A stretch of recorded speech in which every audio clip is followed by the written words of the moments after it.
Selamat pagi Pak Nugro, selamat pagi teman-teman. Di sini saya akan menjelaskan tentang perkembangan sektor industri pertanian di Indonesia. Saya Christina Sailin dengan NIM 182314020 dari Prodi Ekonomi Universitas Sanata Dharma Yogyakarta. Nah, kemudian topik pembahasan. Nah, yang pertama itu definisi pertanian. Di situ ada pengertian, peran sektor pertanian, manfaat, dan keunikan. Nah, yang kedua, perkembangan terkini. Nah, kasus yang saya ambil itu adalah perkembangan luas panen dan produksi padi di Indonesia tahun 2020. Nah, yang ketiga, tantangan yang dihadapi dalam sektor pertanian. Yang keempat, ada prospek. Dan yang terakhir, kesimpulan. Nah, yang pertama saya akan menjelaskan definisi dari pertanian. Pertanian adalah kegiatan mengelola sumber daya alam hayati dengan bantuan teknologi, modal, tenaga kerja, dan manajemen untuk menghasilkan komoditas pertanian yang mencakup tanaman pangan, hortikultura, perkebunan, dan peternakan dalam suatu agrosistem. Nah, yang kedua, peran sektor pertanian dalam perekonomian Indonesia. Yang pertama, Indonesia mempunyai potensi sumber daya alam yang sangat besar. Indonesia merupakan wilayah yang terdiri atas beribu-ribu pulau, yang amat subur memiliki letak astronomis 6 derajat lintang utara sampai 11 derajat lintang selatan dan 94 derajat bujur timur sampai 141 derajat bujur timur, yang menandakan wilayah Indonesia merupakan wilayah yang sangat subur dan beriklim tropis. Dengan potensi wilayah yang demikian, sangat baik kaitannya dalam pengembangan sektor pertanian. Hal ini merupakan keuntungan bahwa faktor iklim yang sangat mempengaruhi faktor terbentuk dan tumbuh suburnya setiap tanaman. Untuk iklim di negara kita yang cukup dalam, memperoleh sinar matahari sepanjang tahun, ini mempengaruhi tumbuh suburnya setiap tanaman dengan mudah. Hal ini membuat wilayah Indonesia mendapat julukan sebagai kolam susu, di mana setiap tangkai maupun bibit yang ditanam di wilayah Indonesia selalu tumbuh dengan subur dan menghasilkan uang. Nah, yang kedua, pemasaran produk pertanian terhadap pendapatan nasional cukup menjanjikan. Dapat dikatakan, tidak banyak orang yang tahu dan paham bahwa sektor pertanian mempunyai keuntungan yang cukup besar pada PDB negara. Selain itu, juga banyak yang beranggapan bahwa sektor pertanian hanya sektor sampingan yang tidak perlu terlalu diperhatikan.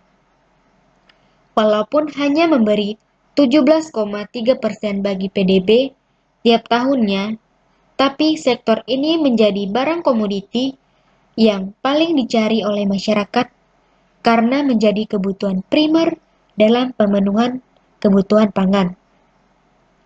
Pangan adalah kebutuhan setiap hari yang tidak boleh habis stoknya karena akan berdampak fatal pada pemenuhan kebutuhan masyarakat dan dampak terburuknya adalah kelaparan.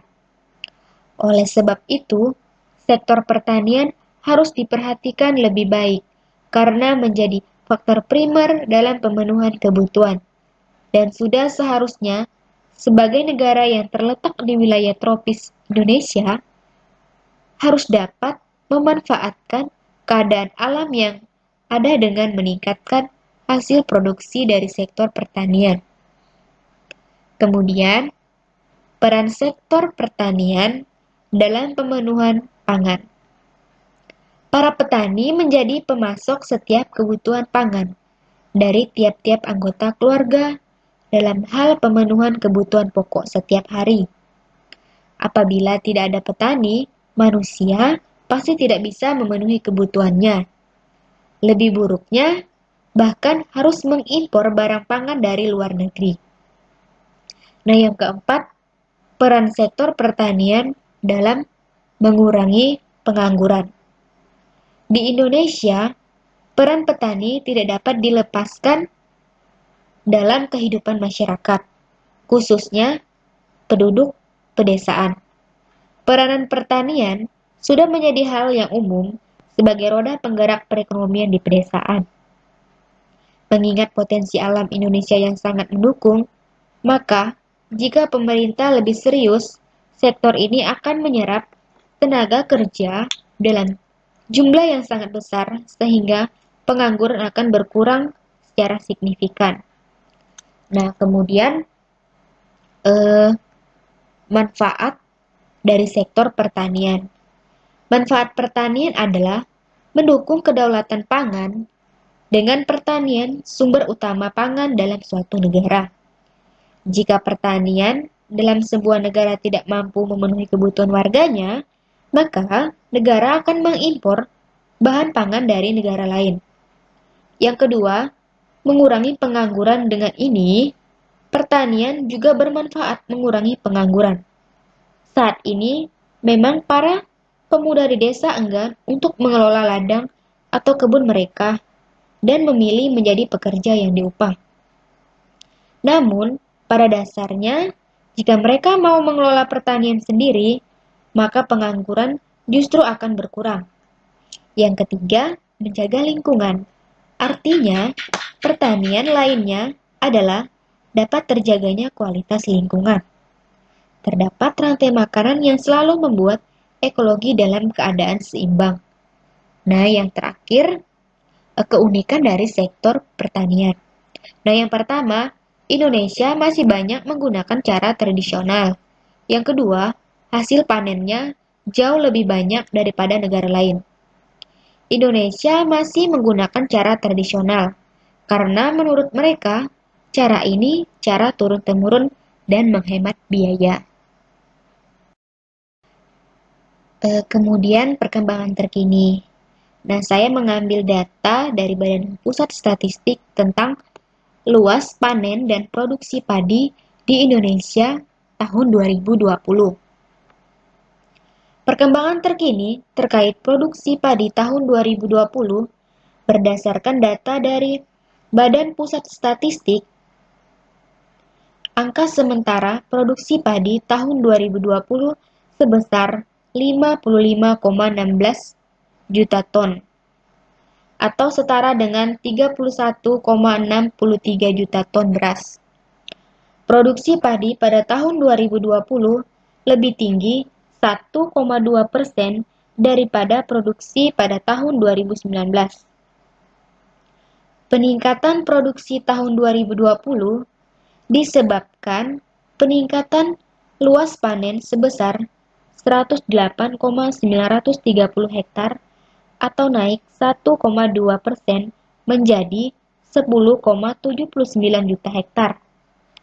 Sebaliknya, produktivitas padi relatif sama dengan tahun lalu sekitar 5,1 ton. Produksi itu dicapai melalui 14 juta keluarga petani padi yang terus giat berusaha padi di tengah pandemi.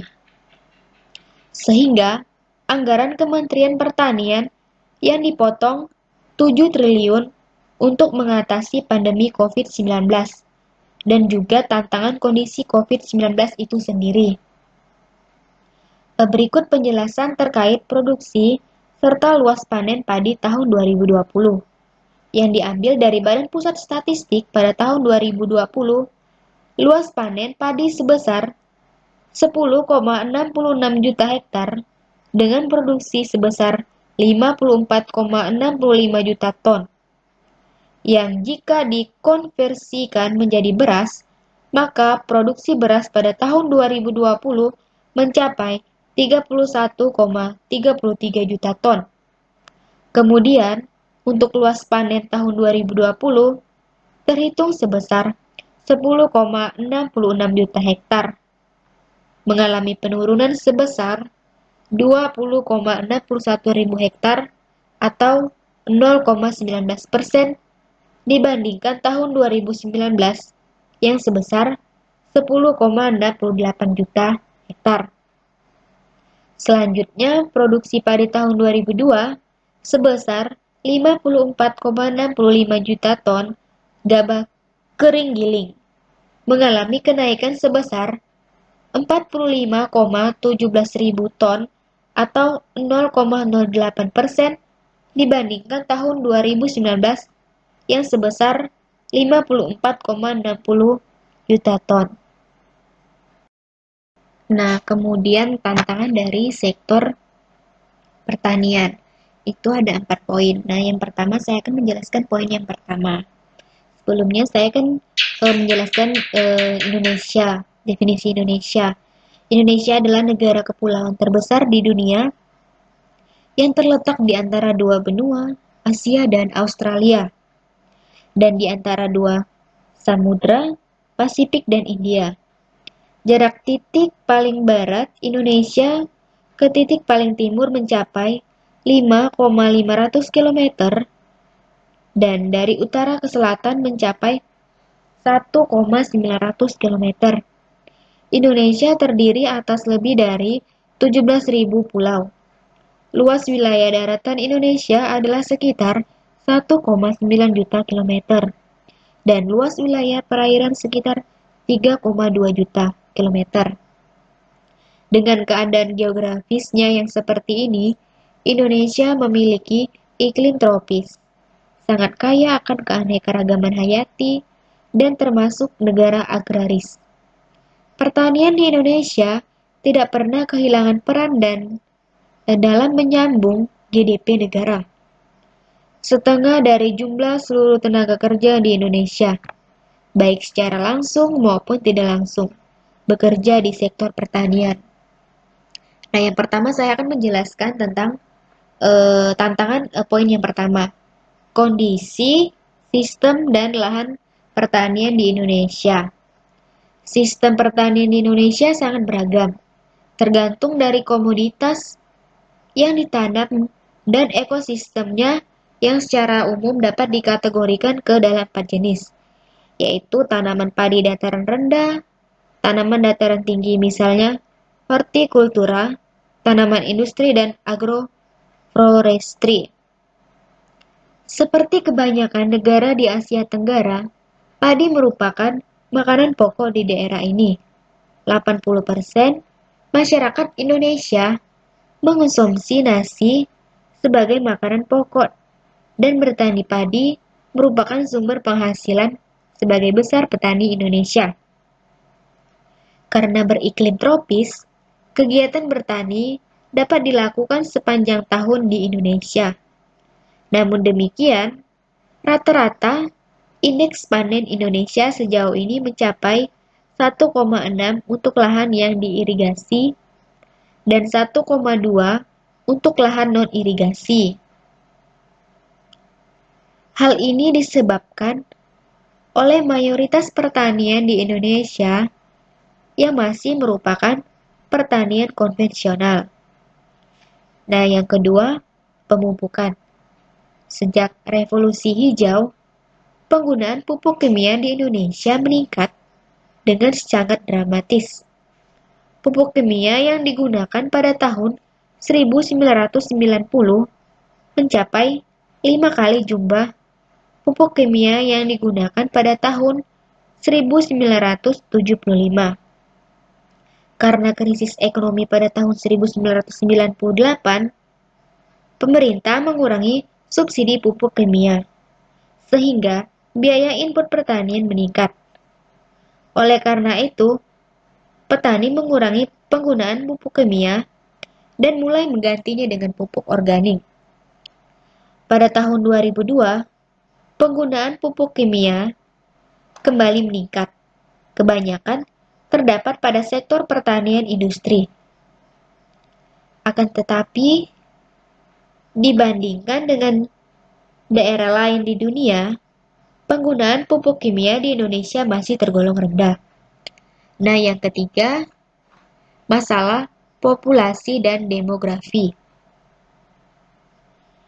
Indonesia merupakan negara dengan penduduk terpadat nomor 4 di dunia setelah China, India, dan Amerika Serikat. Menurut BPS, tahun 2015, jumlah penduduk Indonesia mencapai 250 juta jiwa dan kemungkinan akan terus meningkat sekitar 1,45% per tahun. Namun, semakin tinggi jumlah populasi, semakin sulit pula usaha untuk berkembang secara berkelanjutan. Urbanisasi terjadi dengan sangat cepat di Indonesia karena sektor industri berkembang lebih cepat daripada sektor pertanian. Pada tahun 1950-an, populasi urban Indonesia hanya mencapai 12%, bertambah menjadi 16% pada tahun 1960-an dan mencapai 20% pada tahun 1980-an. Saat ini, populasi urban Indonesia mencapai sekitar setengah dari total populasi. Pada umumnya, populasi rural di Indonesia berhubungan dengan sektor pertanian. Jumlah pekerja pertanian semakin menurun dengan peningkatan jumlah pekerja wanita. Pada tahun 1960-an, jumlah pekerja di sektor pertanian mencapai 70% dan saat ini hanya 35%. Selain itu, persebaran penduduk yang tidak rata antara Jawa dan Bali dan daerah lainnya menjadi masalah dan tantangan yang harus dihadapi Indonesia. Nah, yang terakhir, produksi pertanian. Indonesia termasuk ke dalam salah satu negara nomor 1 dalam hal produksi komoditas pertanian, terlebih lagi komoditas tropis. Indonesia merupakan negara penghasil sawit, kelapa, dan karet terbesar di dunia serta menduduki peringkat 3 penghasil padi, kakao, biji kopi, dan rempah-rempah. Di sisi lain, Indonesia juga merupakan negara pengimpor kedelai, jagung, dan beberapa makanan lainnya. Ekonomi dan populasi yang berkembang secara stimulan juga berakibat pada konsekuensi lingkungan dan penggunaan sumber daya alam. Apalagi penggunaan lahan untuk pertanian, perumahan, dan industri. Distribusi dan konsumsi antara wilayah produk pertanian yang beragam kadang tidak cukup dalam skala lokal.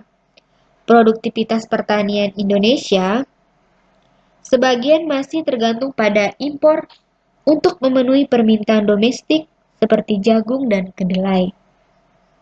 Mengacu pada kondisi pertanian Indonesia saat ini yang diupayakan agar terus berkembang. Namun di sisi lain, tetap memperhatikan kelestarian lingkungan dan sumber daya alam. Kita harus memahami dan memiliki strategi untuk mengembangkan pertanian yang lebih baik dan berkelanjutan. Pertanian berkelanjutan di Indonesia dibutuhkan untuk meningkatkan produktivitas dengan memperhatikan kelestarian lingkungan. Strategi pendekatan dapat berupa produksi dan praktek manajemen, berupa input yang diteliti, teknologi yang sesuai, sistem pertanian campuran, siklus limbah, dan lain-lain. Sosioekonomi seperti skala produksi, modal, efisiensi, dan produktivitas. Kebijakan seperti investasi, kompetensi dengan eco-labeling, dan sosiokultur seperti kearifan dan budaya lokal, serta jaringan dan kerjasama nasional dan internasional. Nah, kemudian saya akan menjelaskan tentang prospek sektor pertanian. Itu ada 4 poin. Dan saya akan menjelaskan poin yang pertama. Pemberdayaan kelembagaan serta organisasi petani. Kelembagaan adalah suatu jaringan yang terdiri dari sejumlah orang atau lembaga untuk tujuan tertentu, memiliki aturan dan norma, serta memiliki struktur. Dalam hal ini, lembaga dapat memiliki struktur yang tegas dan formal, dan lembaga dapat menjalankan satu fungsi kelembagaan atau lebih.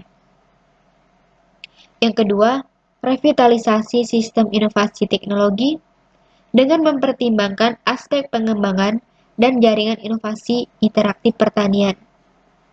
Nah, upaya ini tidak dapat dipisahkan dari berbagai pihak, misalnya instansi atau dinas pertanian setempat, perguruan tinggi, petani, dan stakeholder pertanian. Dengan metode penyuluhan seperti ini, diharapkan agar inovasi yang diterima petani semakin berkembang.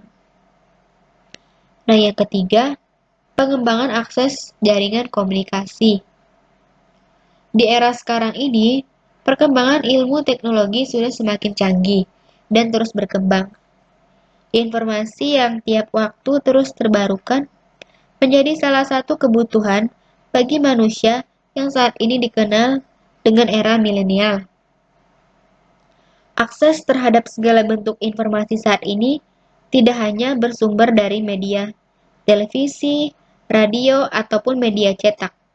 Namun, sekarang telah berkembang menjadi media komunikasi melalui smartphone dengan akses internet yang bisa diakses dimanapun dan kapanpun. Jaringan komunikasi dewasa ini menjadi hal yang dibutuhkan, tidak hanya komunikasi secara langsung, namun komunikasi secara tidak langsung pun demikian. Jaringan komunikasi yang baik akan memberikan berbagai dampak positif bagi penggunaannya. Perkembangan informasi dan komunikasi khususnya melalui media digital seperti saat ini menjadi tidak terbendung. Dengan kata lain, arus informasi dan komunikasi saat ini selalu mengalami pembaharuan dan kemajuan tiap harinya. Dari berbagai bidang keilmuan, tidak terkecuali pertanian. Sehingga petani dan para pelaku pertanian saat ini dapat mengetahui dan mengakses informasi dengan cepat. Nah, yang keempat itu pertanian presisi. Pertanian presisi ialah istilah yang ditunjukkan untuk praktik pertanian yang secara beragam dideskripsikan sebagai pertanian, resep praktik pertanian spesifik lokal, teknologi tingkat variabel, dan istilah pendukung lainnya. Filosofi dasar pertanian presisi ialah untuk mengukur dan mengolah variabilitas seperti hasil tanah, hama, dan gulma di seluruh lahan yang ada untuk meningkatkan efisiensi dalam pengelolaan praktik pertanian dalam sistem penanaman. Dengan cara ini, produktivitas, kualitas produk, dan pengembalian ekonomi bisa lebih optimal. Nah, kemudian kesimpulan dari presentasi yang saya sampaikan adalah pertanian adalah kegiatan mengelola sumber daya alam hayati dengan bantuan teknologi, modal, tenaga kerja, dan manajemen untuk menghasilkan komoditas pertanian yang mencakup tanaman pangan, hortikultura, perkebunan, dan peternakan dalam suatu agroekosistem.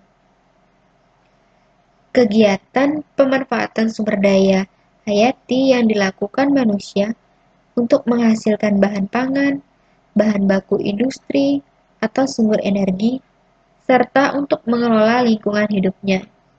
Mayoritas penduduk Indonesia bekerja sebagai petani. Namun, produktivitas pertanian masih jauh dari harapan. Salah satu faktor penyebab kurangnya produktivitas pertanian adalah sumber daya manusia yang masih rendah dalam mengelola lahan pertanian dan hasilnya. Mayoritas petani di Indonesia masih menggunakan sistem manual dalam pengelolaan lahan pertanian. Sekian presentasi dan informasi yang dapat saya sampaikan. Kurang dan lebihnya saya mohon maaf. Terima kasih, selamat pagi.